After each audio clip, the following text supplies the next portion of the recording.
Hey folks, we are going to continue illustrating the book we've been working on here that we're going to publish online, the Spelljammer Combat and Exploration Supplement.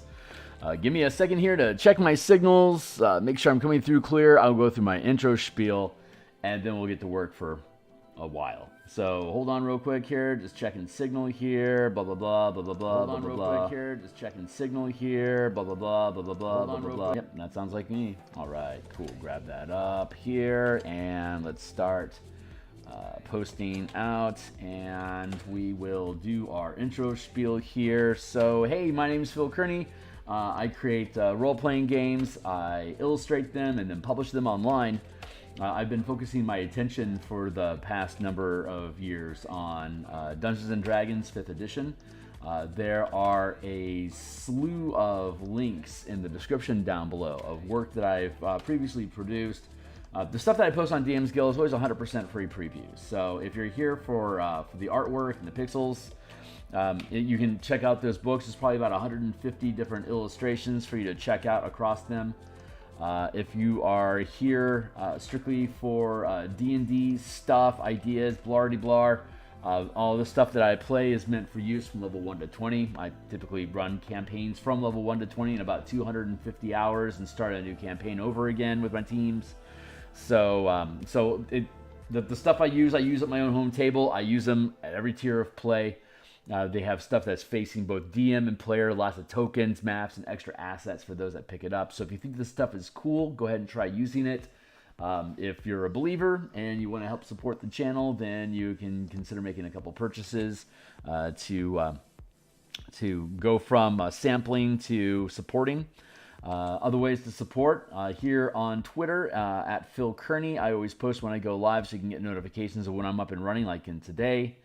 And yesterday's Psy Warrior conversion for the martial power system that we had streamed at lunchtime. Beyond Twitter, you can support me by subscribe, hit the bell icon. We picked up another subscriber yesterday. Thanks so much, folks, for all the support. I'm trying to get to the 500 subscribers by the end of the year. I don't know how I'm going to do it with the amount of people that I have, but if you're checking out the channel for the first time, I'm here 6 days a week. So if you think this stuff is cool, please stick around, because we're here Monday through Friday doing artwork for Spelljammer. Saturday we do either personal projects or commissions. Monday and Thursday night we do cartography for Eberron Adventures, and on Tuesday at lunch we develop the new book that's going to come down the pipe, the martial power system for spell-like options for martial characters. So, like I said, we're at episode 233 right now. I created this cover back around episode 15, so you can go into the Wayback Machine on my playlist and check this out from a year ago. Like I said, we create role-playing games, we illustrate them, and then we publish them online. So here is the current book that we're working on. We have an idea, we play it through, it makes sense, we send it off to an editor to clean up the words that we build. It gets piped back to us. We split up the words so they sit on the page the way that we like them. We then go into, we export these pages as PDF documents that we bring here into Photoshop. And then we start painting directly on the page like this. So this is what we've been working on lately. We're going to finish up, well, I may or may not have it finished here on stream today. But it'll be finished by tonight. So I'll post it on my Twitter at Phil Kearney when it's actually completed, which should be before stream tomorrow. So we're going to start up on whatever's next after this is what will be on tomorrow. So we're switching gears over to the next piece. So let's drop in our references here real quick for color scanning if we need. And I'm going to take a sip of coffee. We've got a timer going to keep our 20 minutes on the mark. It's 6:40 now, so I got 120 minutes. That's not correct. I've got 80 minutes this morning to play, so let's play. Right now we are, the structures of the spiders are roughly done. I need to decal them, but right now we are building turrets and mounted weapons. So if you're familiar with Dungeons & Dragons 5th edition, as intimately as I am, you are aware that there is a campaign setting, or rather an adventure called Descent into Avernus. And in Descent into Avernus, they introduced to us the idea of infernal war machines, which are basically hell-driven, hell-powered Mad Max trucks to run around and kick the crap out of each other at 40 miles per hour. Fun stuff. Absolutely love that campaign. Super cool stuff. I'm going to make this thing a bit bigger here. One of the main ranged weapons that they have on these infernal war machines are harpoon flingers. So harpoon flingers, what they do is they fling harpoons. So, but they're mounted to the truck. They're considered part of the truck, which is different from siege weapons like ballista or if we come over here to our reference document, we have ballistas as well as catapults.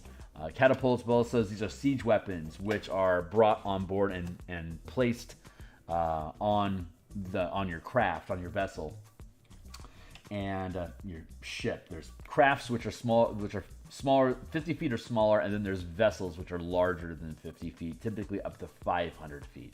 So siege weapons, as you can see, takes up a lot of space on a fighter craft, but not much space at all on a vessel. Here's another fighter craft that we have here with weapon systems on it. So you can see the difference in sizes there, but the same size for the melee siege weapons. So siege weapons are super huge. They do 10 times the amount of damage that mounted weapons have. So a harpoon flinger is a mounted weapon. So we're building mounts into the combat, the top deck here, and then we have the ballista filling up the bottom deck there, or the combat deck, front deck. I guess this would be like top deck, and that'd be front deck. There are no official titles to these things.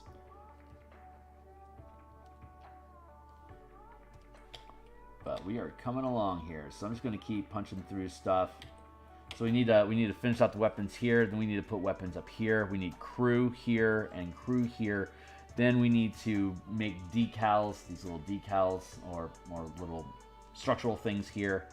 We need to drop those in here as well as in here. And then we need to fix the lighting so that it feels more metallic instead of ceramic. And then we need to drop drop shadows underneath the craft as a grip and scuttle around and hiding behind these asteroids, and then this piece will be done. So that's between now. There's probably about 2-3 hours worth of work here. So let's see if we can cram those into the time we actually have here. So I'm gonna stop talking. And get to work here.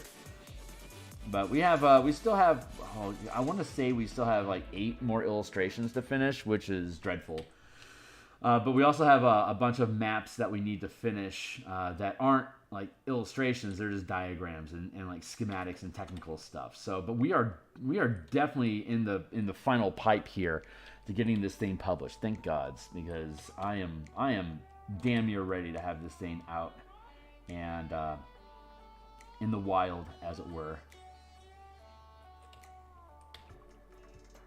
But there's always so much I want to do with all the things that I build. Like there's like 15 different things I could do as expansions of this project once it's completed, and I don't know when I'm ever gonna find the time to do all of it, but I'll try.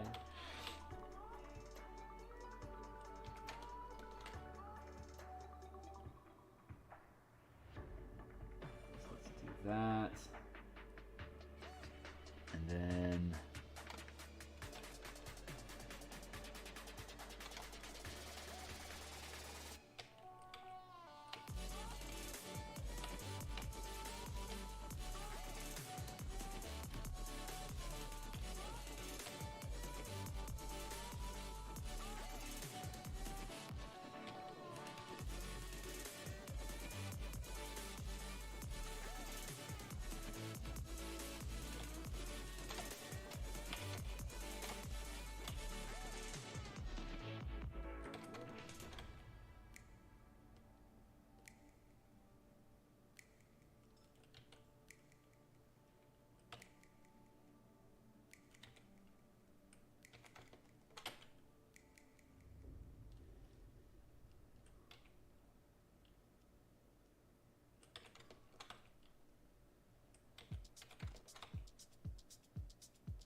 There, easy weapons. Easy for me to say.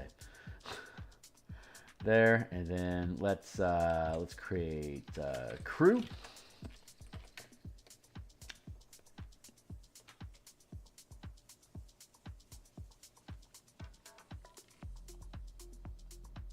Do like that.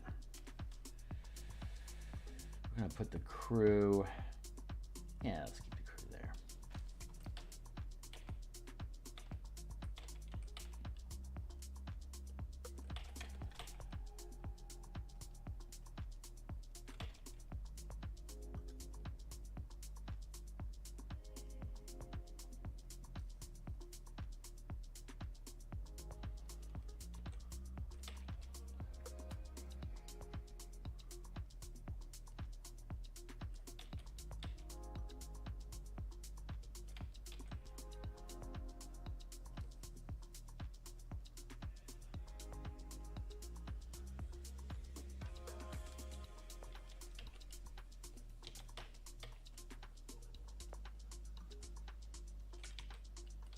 These harpoon flingers they're basically like really big crossbows. So they just stay mounted to the ship so that you don't have to worry about holding it. You basically just pull back the ratchet, drop a new thing in, and then let it go, and it fires. You need 2 or 3 people to, if you're really skilled, you can work a ballista by yourself, but it's going to eat up a lot of action economy for you to do it.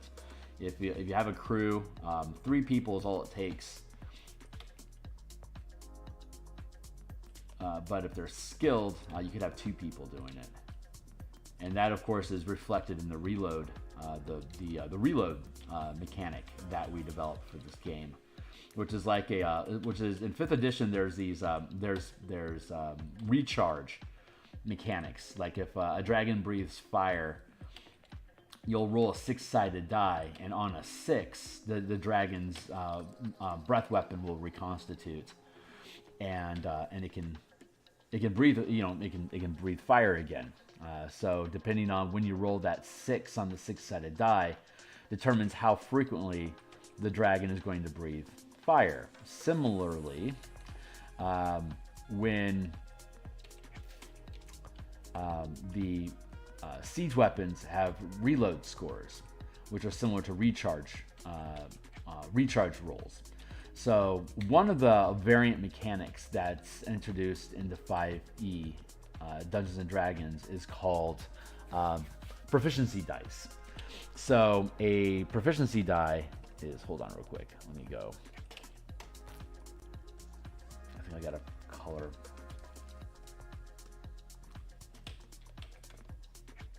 Palette down here I can grab.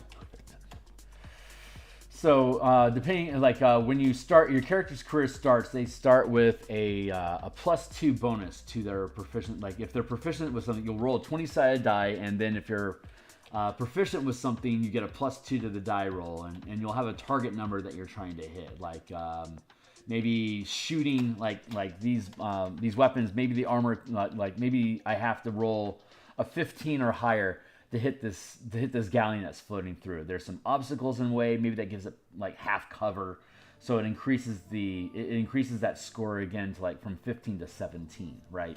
So on a 20-sided die, I have to roll a 17 or higher to hit, and because of my skill with the weapon, I get a +2 bonus, right? And as I gain levels, that skill that bonus increases potentially up to a +6 at 20th level, if I get that high. So that's the proficiency bonus is that static +2 to +6 bonus I get whenever I do something to try to accomplish something in the game that there's a chance of not succeeding. That is why you roll the die to verify if you hit or not. So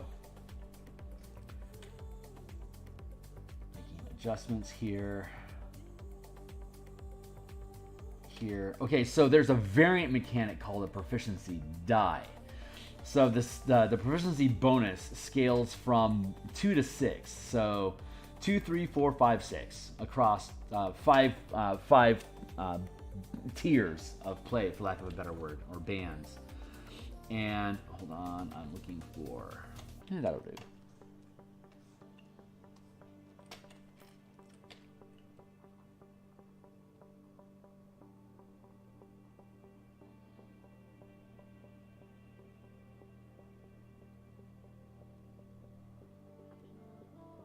So half, how to put it? There is a variant rule or a different way to determine proficiency. It's called a proficiency die. So at the beginning you have a +2 bonus. Instead, you'd use a four-sided die in addition to the 20-sided die to determine your success. So like it'd be a D20 plus a D4, and whatever those two rolls result is going to be the result that you get. So that means that your bonus is going to fluctuate from a +1 to a +4 depending on what that four-sided die rolls. That's at first. Half of a D4 is 2, so hence the +2 is a D4. At the high end, when you have a +6 bonus, the proficiency die is a 12-sided die. So it'd be a range of 1 to 12, with the middle being a 6 or +6 to the die roll. So with the reload mechanic that we use, it's a variant of the recharge. So what happens is as your character as a commander gets more proficient at commanding your siege crew, you roll a higher die as you level up. And each weapon has a reload score, similar to the Dragon's Breath weapon, 6 on a 6 on a 6-sided die. Like a ballista has a 3. So at first level, you have to roll a 3 or higher on a 4-sided die. It's likely you're not going to reload the weapon with that die roll. If when you use a command to reload your weapon, you make your attack roll, and if the 4-sided die that you roll as part of the attack command, if it rolls a 3 or a 4, then the ballista reload your ballista team automatically reloads the weapon as part of the command to attack.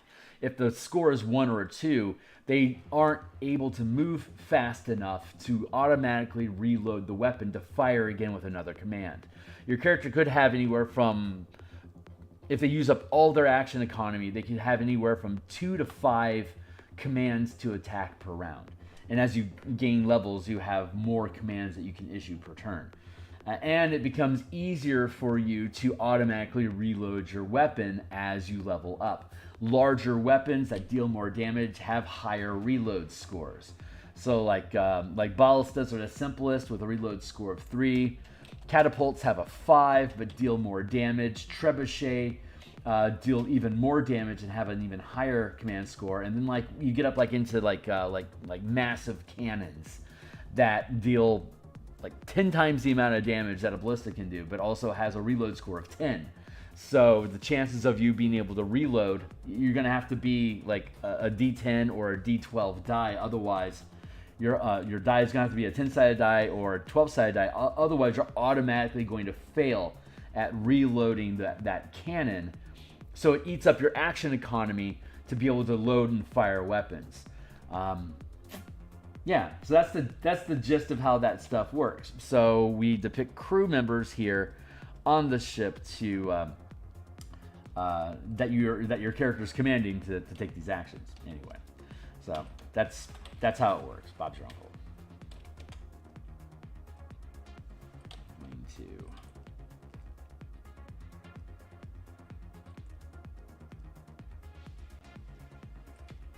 add some shading here. These don't have to be complicated at all. Considering the scale of illustration, these things do not need to be large at all.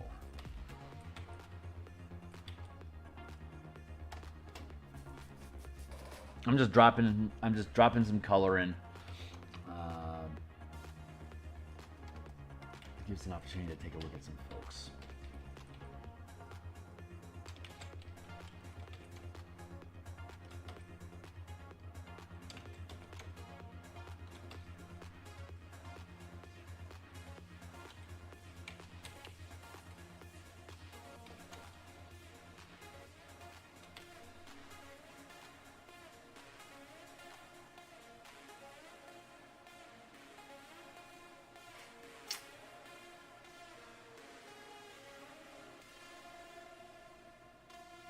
So as far as I know, I've invented that mechanic.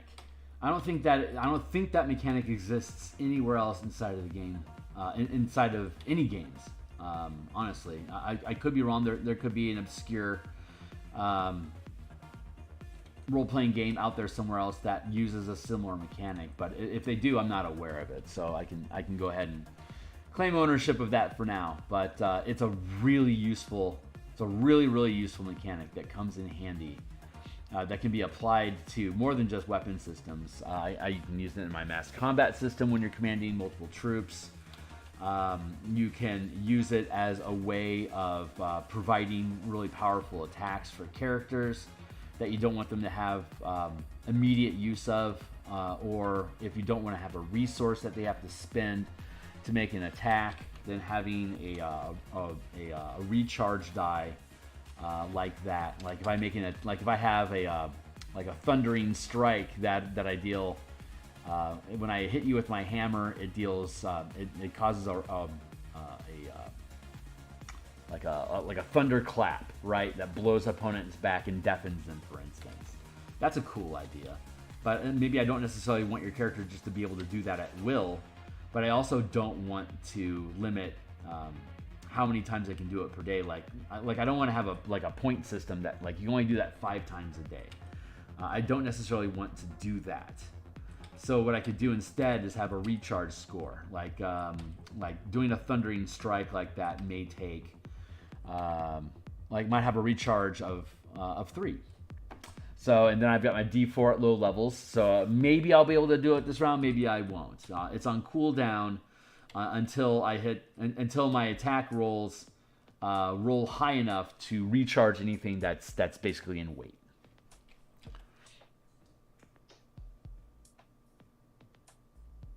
Cool. All right, these guys are looking pretty good. I'm going to go here and drop some shadow underneath this guy.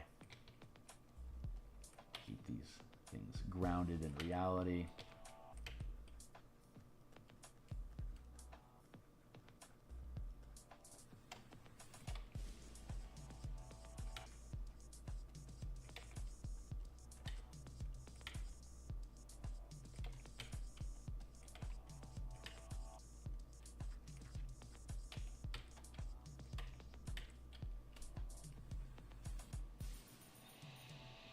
There we go. Chip chop chiri chiru chirum.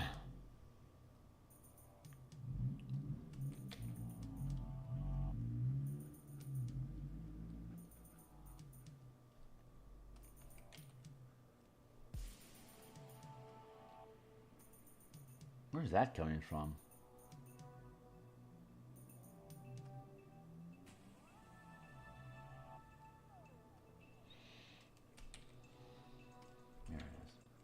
There. Get rid of that. Cool. And so the crew is good. Let's put that drop shadow underneath the crew there. We have legs up front here, and then we have back legs here. So let's grab here,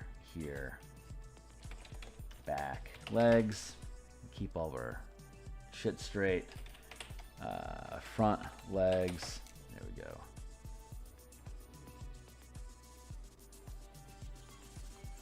Timely timer. I'm gonna take a sip of coffee here.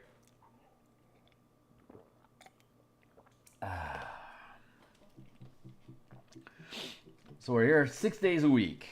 We'll be continuing working on this project until it's finished. Once this book publishes,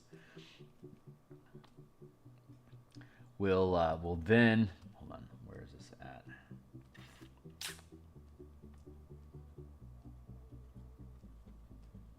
There. Body, legs, back legs. Cool, let's grab our color reference here.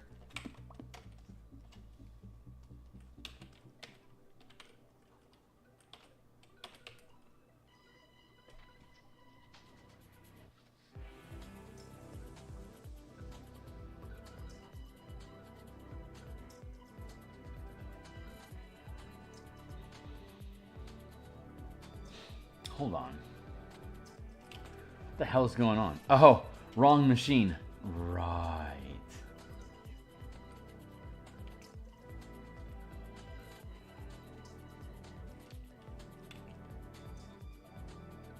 There we go. All right, back on track. Yeah, once this publishes, so we're working on 3 books right now. We're working on the Spelljammer book, which is obviously really far down the pipe. On Mondays and Thursdays, and we do artwork. All we're basically doing right now is art assets, diagrams, illustrations, tokens, and for the most, we're like 80% of the way done.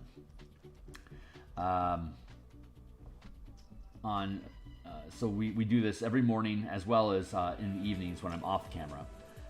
This is what I focus my attention on.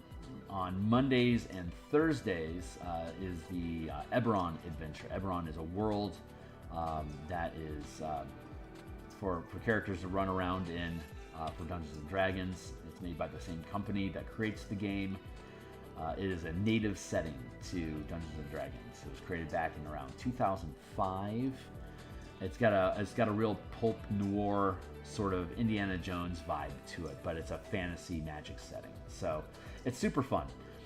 It's one of my favorite settings. So I built an adventure for it with Andy Headley, the old goat, who does a lot of Call of Cthulhu content,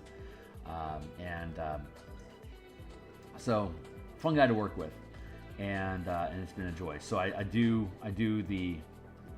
cartography and creature tokens for the Eberron adventure in the evenings on Mondays and Thursdays. That's the second book that I'm working on, which will be my primary book once this one is done. And then there is the Martial Powers book, which is a rule book for providing alternate options for like sword and board, or like martial characters like swordsmen and archers and stuff like that. Those are called martial characters because they don't have they don't automatically have spells. So there's spellcasters and there's martial characters. The great divide in power. Spellcasters have a lot more options, and options are power in games generally. So even if what martial characters can do is more like deals more damage or is more likely to succeed than a spellcaster, and spoiler alert, they aren't. So spellcasters are not only have more options than swordsmen, but they are more effective at eliminating opponents than swordsmen are. So there's a big disparity in the setting between those two types of characters that the game company doesn't really acknowledge as being a problem, so it doesn't really ever get fixed. They have a hard time owning when they make mistakes in rules. They tend to say that things were intentional when they'll then come back later and say, hey, we know this thing doesn't work, so we're going to fix it. It's like, you guys suck. I have to back that out because this is a fairing and this is the actual legs. There we go.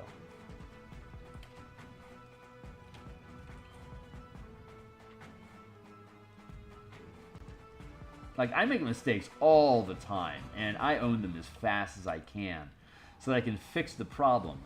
Admit that, yeah, this was a mistake. Like, if I think if I have an opinion and I realize like I'm completely out of pocket, then I'll just say it. You know, I'm going to eat crow on that. I made a mistake, and I do that on like in reviewing content sometimes. Like I don't read it properly and I miss a detail, so I draw a wrong conclusion, and then I realize that I was off base, and then I have to come back and I have to own that.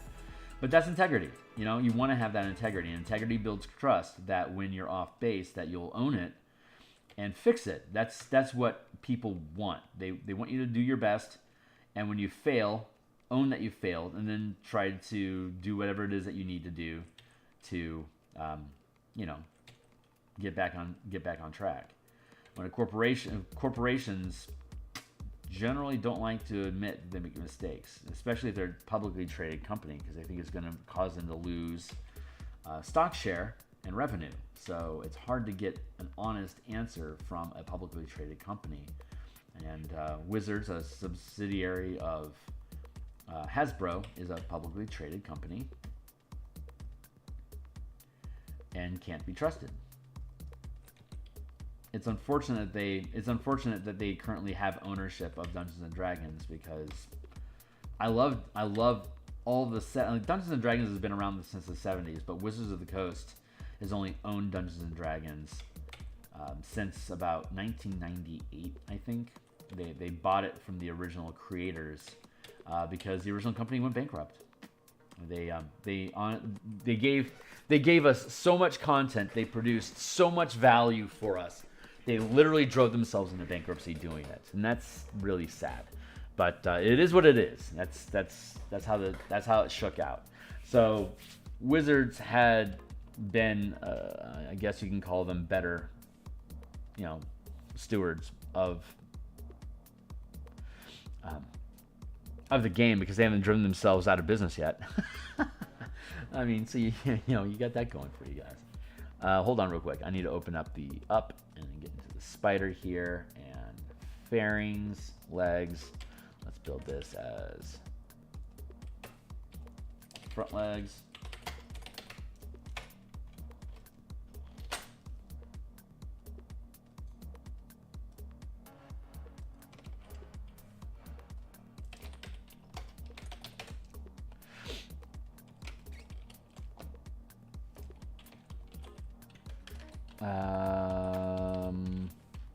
Pull. Front legs, back legs. There we go. Fairing.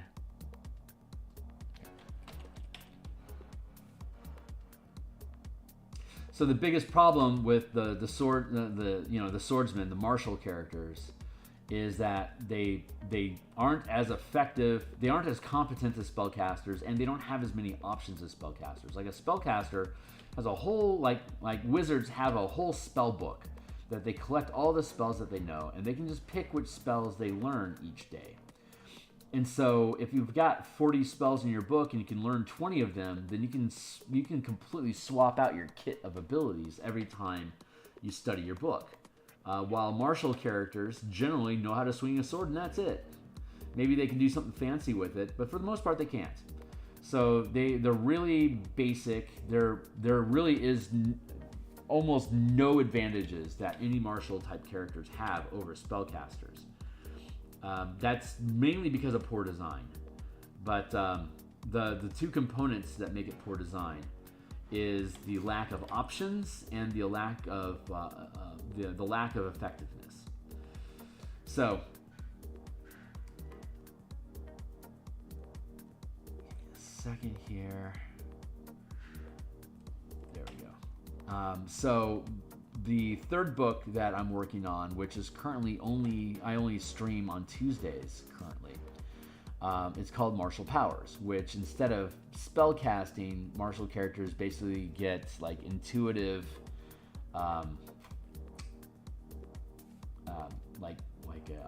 an alternate magic system called powers instead of spells, so that you can keep them distinct, so you can distinctly tell the difference between the two. Like you don't confuse spells for powers, because powers aren't spells. It's a label, but the mechanics, like how they're done, is also different. It's spontaneous. It's not like you prepare these things and study them. It's just something that your training has allowed you to figure out, develop, make your own technique, sort of thing. So, 1 second. Still building these things out.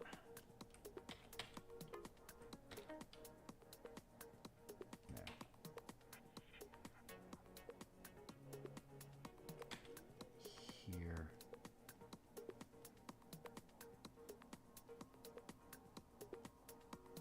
So we've taken all the mechanics, all the rules for martial characters, and we have embellished and made alterations to them so that they have a wide array of options that they can pick from. Like there's like 540 spells in the game overall. So we developed a smaller palette, but it's basically 160 different options that martial characters can learn and pick from. So we're giving them the same flexible options that spellcasters have, and give them a resource like spells per day. We give them a resource that they can spend to trigger these different effects that they learn. So I know I spent some time earlier here talking about the recharge die, but that's if I were to build my own game, I would use recharge dice most likely. But I can only use that variant rule so much inside of a system before I start diverting from the system so much that it's not the game anymore. So you take what rules are intended for the game, and then you create variant rules for them as additions to supplements to be able to do things in different ways. And if you have so many variant rules that you can't recognize the original game anymore, you're basically just creating a new game, which is not our objective. Our objective is to provide different rules that let you, limited sets of rules that allow you to use the gist of what the game is, but then approach it differently, if that makes sense. Holy crap, this guy's almost done. I think I'm going to work on Illustrate. I think I want to put decals on this one. I think that's how I want to spend the rest of my time. Yeah, I've still got 40 minutes today, so I think what I want to do is finish this up. So we're going to drop some little blurbles here.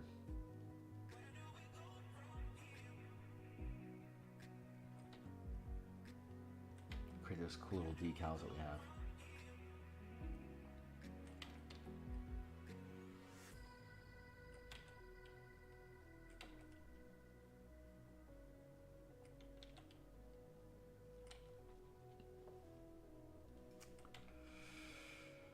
Perfect.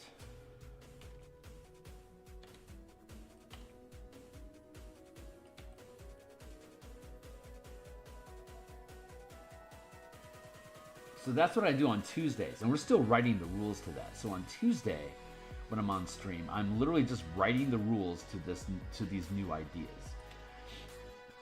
And so when this project gets done, when the illustrations are done, and we publish the book, and the thing is out, then the Eberron adventure that we work on Mondays and Thursday nights, that becomes our new primary project, and we will do Eberron work here in the mornings, creature tokens, book illustrations, maps, basically all the same stuff that we've done here for the past year, but for something different.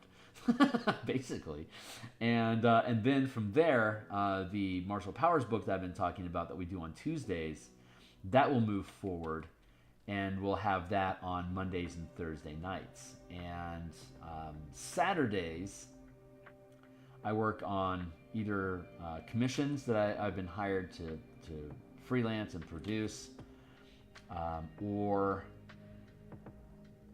I work on personal projects, like developing. Like I play the game as well as create stuff for it. Right? Why would I bother creating stuff for it if I don't like playing the game? Yeah. I've been playing since 1987. So I mean, I absolutely love this game. It is my primary hobby, playing the game, and it creates all these different sub hobbies like miniature painting, illustrations, game design like this. There's a lot of side hobbies that curve off of just the role-playing industry in general, which is super fun. So I am a big enthusiast of the hobby in general.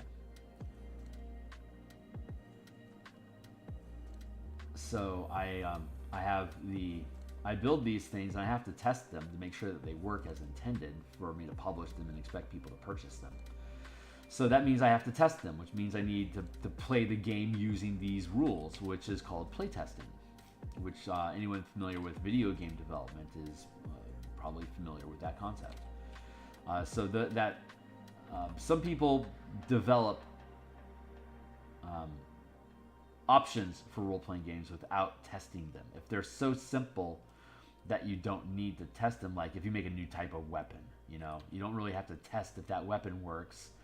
If it's just using all the mechanics of other weapons and it's just a new iteration of a weapon, you don't have to, have a swordsman using that weapon for 20 hours for you to be able to sign off that it works.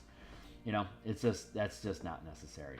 Some things are like that, but other things like developing new mechanics or new narratives or new settings, or especially if you create an adventure for players to run through, to have a good time, you have to make sure it's fun and that it is a good time before you sell it as, hey, here's a good time you can have. Play this adventure. You have to be able to own that it's legitimately fun, and that requires a lot of playtesting, a lot of time. So one of the things that I have my own table, my own personal table where I playtest stuff constantly. I run the game. It's my game, so I get to introduce new rules if I want to. So I'm constantly introducing new content like this for my home table to test out and explore, and if they like it, then I can hire other people that aren't so in love with me, that might push back against my personality, so that I get more honest feedback than people that love me are like, no, we love this. This is great. You should do this. Like, I don't know if you really love it or if you just love me. So let me get a third opinion, and then I'll hire, quote unquote, hire. I say, hey, I'm going to run a game. If you want to play, here's the things that I want to. Here's one of the objectives I have for why we're playing the game. So as you're a player, I'm hoping that you'll give me feedback, and if they do, Bob becomes your uncle, and you got some feedback, and you adjust the stuff that you've been building accordingly based on the feedback that you get from your playtest. Hence the testing. So that means that once this project is done, I'll have enough space opened up in my schedule for me to start building a new playtest game. So we'll build the playtesting here on stream as one of my dedicated stream times, and then I'll go off camera and actually play the game. So if you have a volunteer army, it gets a little iffy about having people streaming that are just kind of like picking up a game, because you don't know what people's agendas are or what weirdness they may decide to do. You gotta be smart about what you're doing. Trim this down a little bit like that.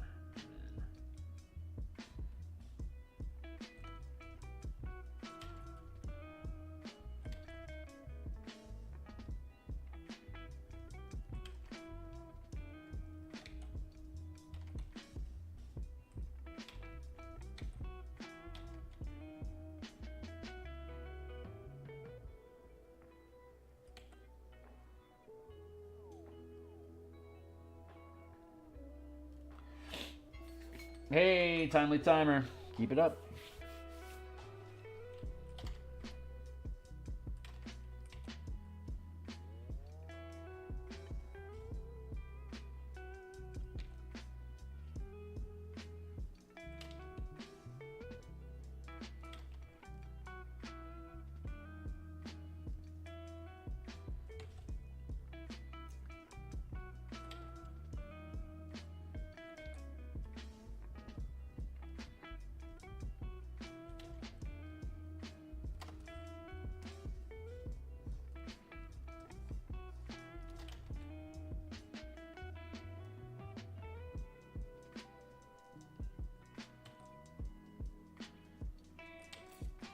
So this whole abdomen is empty, and it's large enough to hold like up to 4 or 5 people in it, or like one really big creature.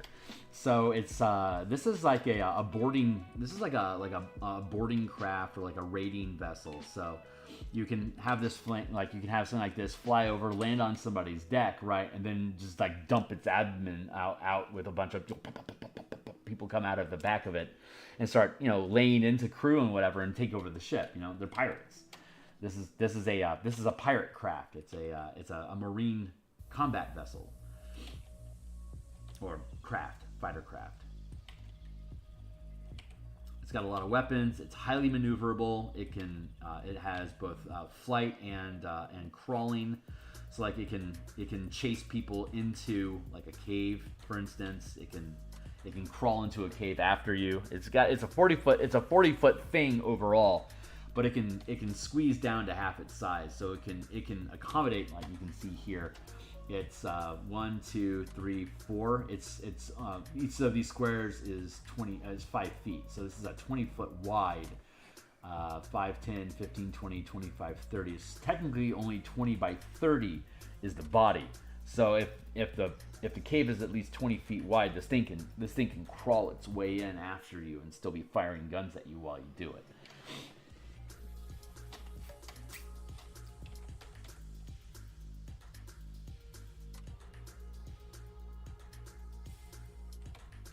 Super fun.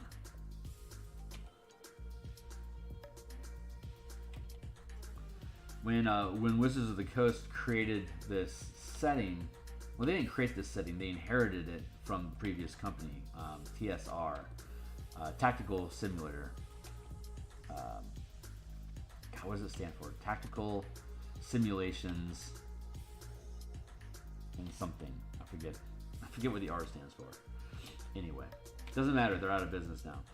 But the company was called TSR, and they were the original creators of Dungeons & Dragons. I can't believe I can't remember the fucking name of that company. Well, now it's just sticking in my craw. TSR.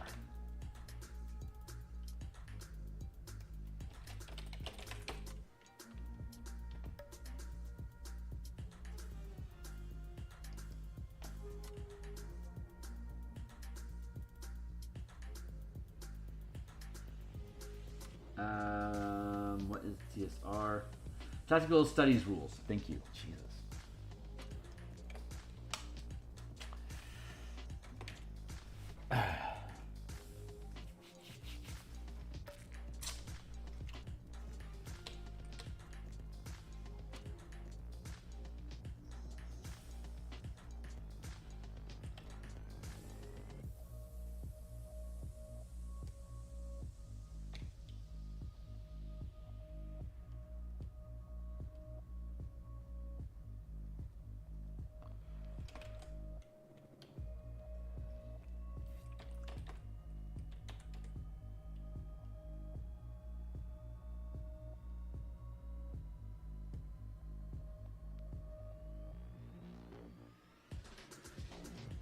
So when Wizards took ownership of the game, it already had this Spelljammer Fantasy Adventures in Space.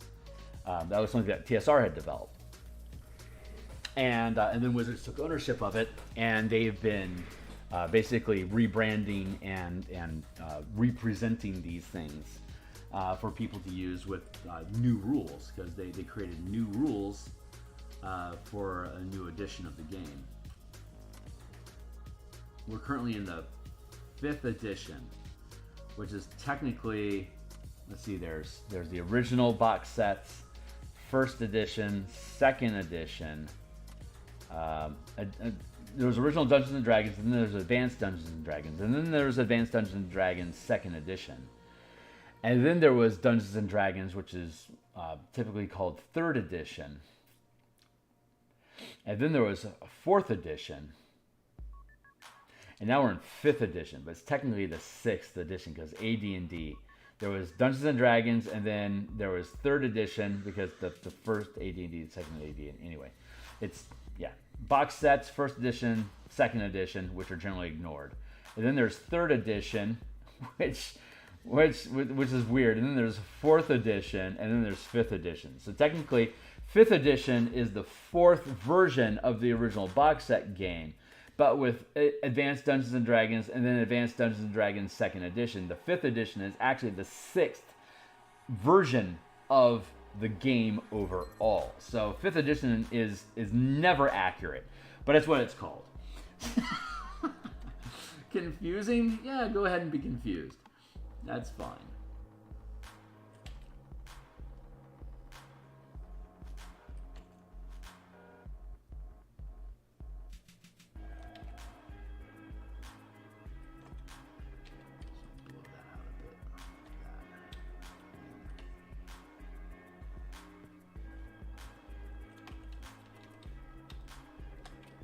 That seems to be accurate.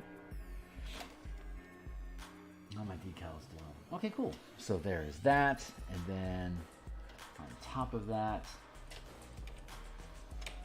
lighter color.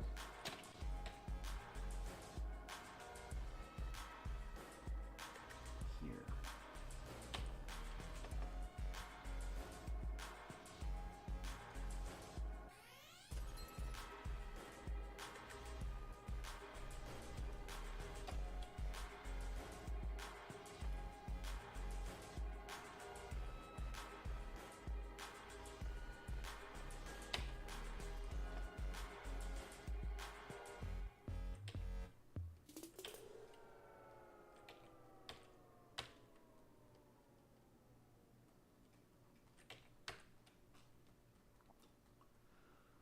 But there are no fighter craft. There are no boarding vessels. All of this stuff is stuff that we created for this product to give you more narrative flexibility and additional options for you to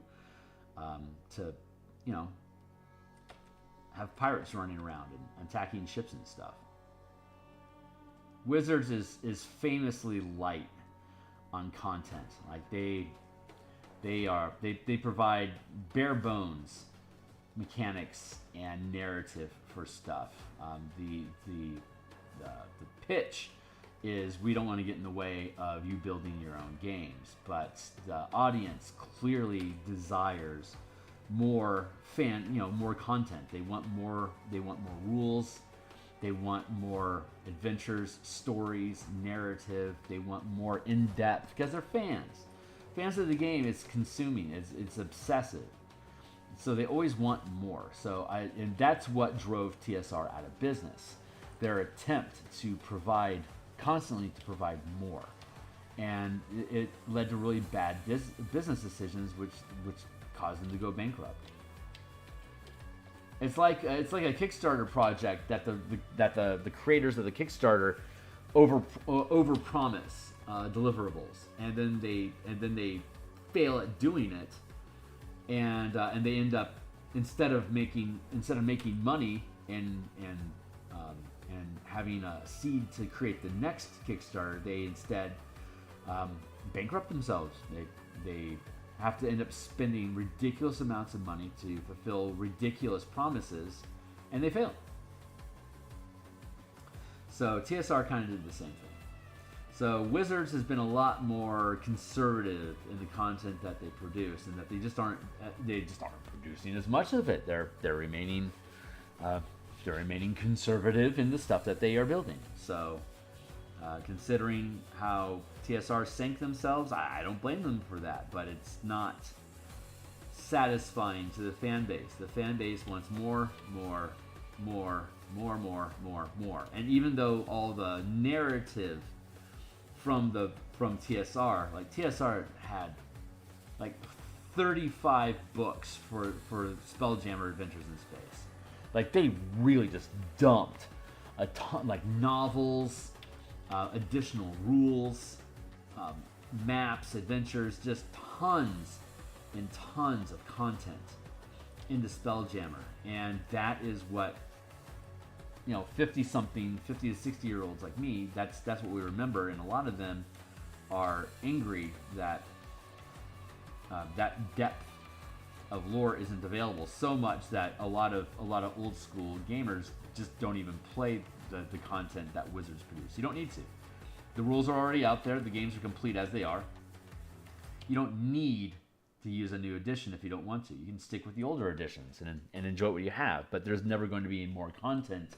There'll never be more official content there for those people. So they're basically making do with what they have. But there's so much, making do is really easy.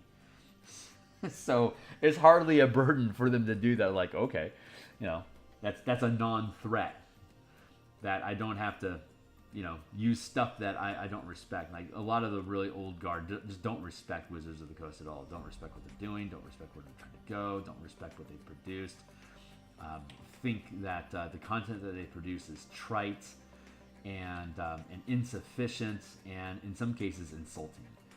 And so Wizards can't win that audience over, so they have to rely on creating a new audience, building the next generation, and the next generation just doesn't know all this old school stuff.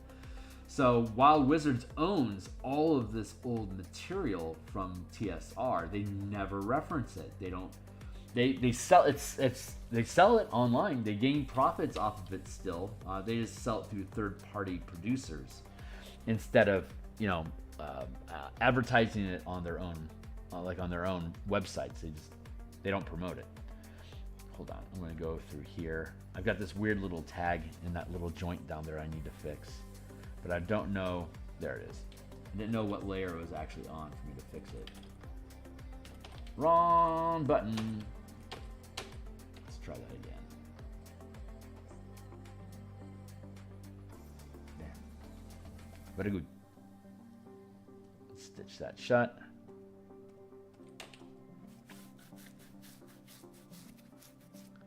This thing's looking pretty cool.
But Dungeons and Dragons is the Kleenex of role-playing games. Like Kleenex means tissues. Tissues is Kleenex. There is no difference. Dungeons and Dragons is similar. Like when you say D&D, when you're talking about role-playing games, there's a good chance that you're talking about D&D. When you're talking about D&D, you're generally talking about role-playing games. There are thousands of role-playing games. There are as many different role-playing games as there are board games and card games. It is a subset of the game industry. But it has so much market dominance. It literally is the Kleenex of role-playing games. It's the Coke of sodas, Like Pathfinder's Pepsi.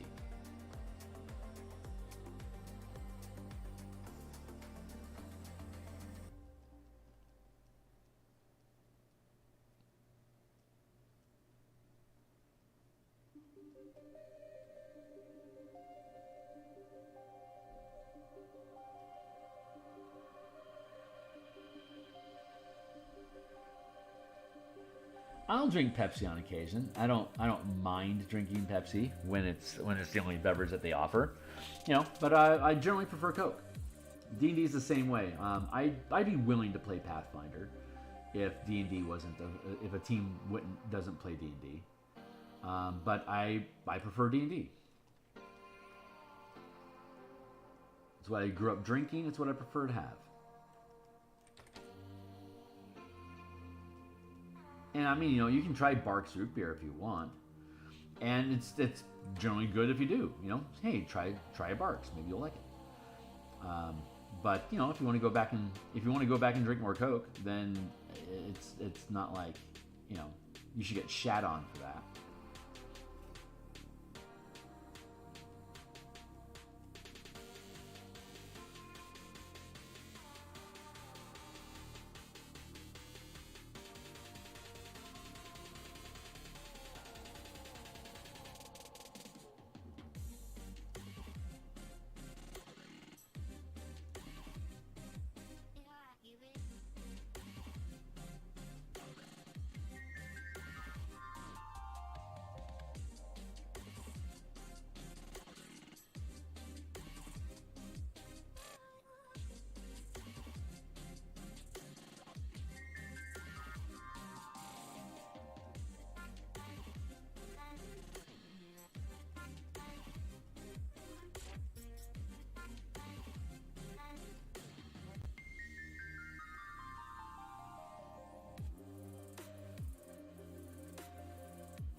There we go. This is going nicely.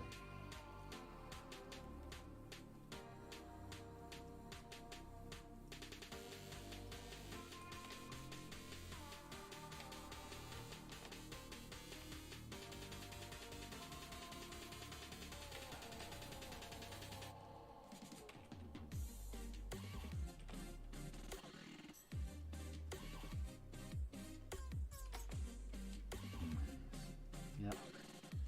Pretty happy with how this is all turned out.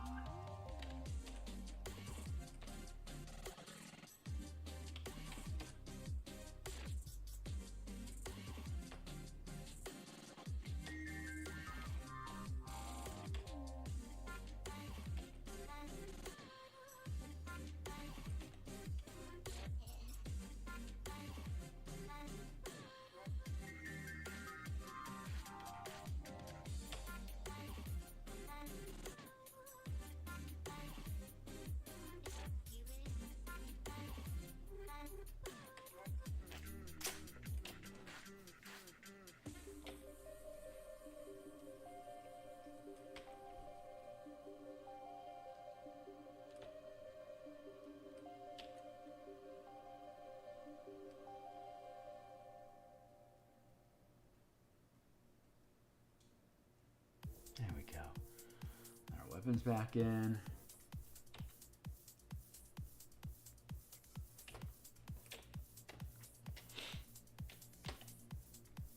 Nice. And where are we at? 740? Okay. Here. Let's put a drop shadow in on this guy. And this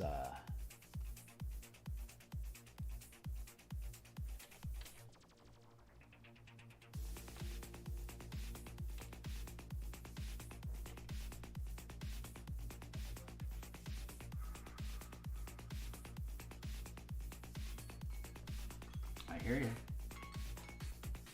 Da, da, da.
Nice.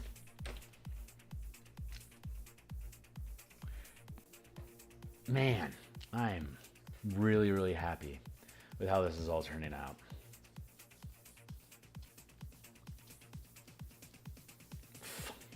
Just fun. Just fun.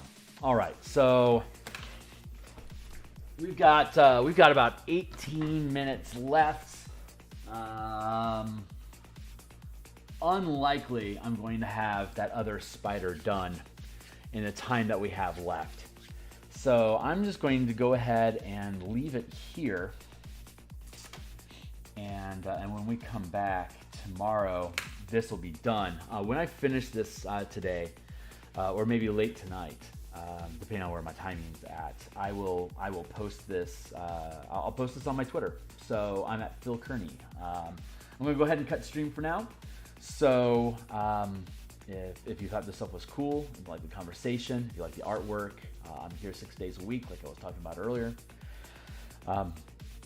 Like, subscribe, bell icon, get notifications. I'll be back again tomorrow morning working on a different piece, and then we just keep moving forward until the thing publishes. So thanks a lot for being here, anyone, and I'll see you on the other side.